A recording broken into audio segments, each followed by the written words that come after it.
Παπα-Νικολάου, το δέχεστε? Είσαστε πρόθυμος να δεχτείτε? Παρακαλώ κύριε Παπα-Νικολάου.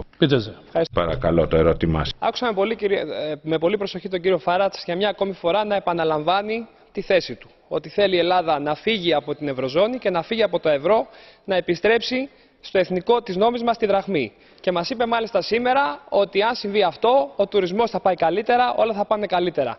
Πείτε μας κύριε Φάρατς, αν συμβεί αυτό και επιστρέψει η Ελλάδα στο εθνικό της νόμισμα, θα υποτιμηθεί το νόμισμα, ναι ή όχι? Τα τρόφιμα για τους πολίτες θα διπλασιαστούν, θα τριπλασιαστούν οι τιμές τους, ναι ή όχι? Τα καύσιμα θα είναι 3 και 4 φορές πιο ακριβά, ναι ή όχι? Πείτε την αλήθεια στον κόσμο. Σας ευχαριστώ.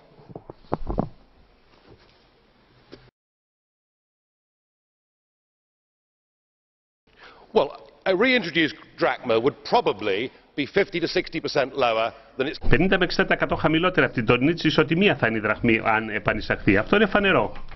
Εγώ δεν λέω ότι πρέπει να έχουμε πάλι σταθερή ισοτιμία. Ζητώ να υπάρχουν διακειμενόμενες ισοτιμίες, γιατί μας δείχνει η ιστορία του. Κάθε φορά προσπαθούμε να έχουμε σταθερή ισοτιμία, τα κάνουμε σαλάτα. Ο κίνδυνος είναι βέβαια ότι επειδή θα αυξηθούν οι τιμές των εισαγωμένων προϊόντων, αυτό το οποίο θα επιτευχθεί θα είναι πραγματικά καινοτομία στην Ελλάδα. Θα αρχίσουν να γίνονται προϊόντα για να είναι πιο φτηνά από τα εισαγόμενα. Αυτά θα δώσουν στην Ελλάδα μια ευκαιρία. Γιατί όσο είναι μέσα στο ευρώ η Ευρώπη, η Ελλάδα μόνο να καταστραφεί μπορεί. Τώρα το λόγο έχει για την ομάδα της Ενωμένης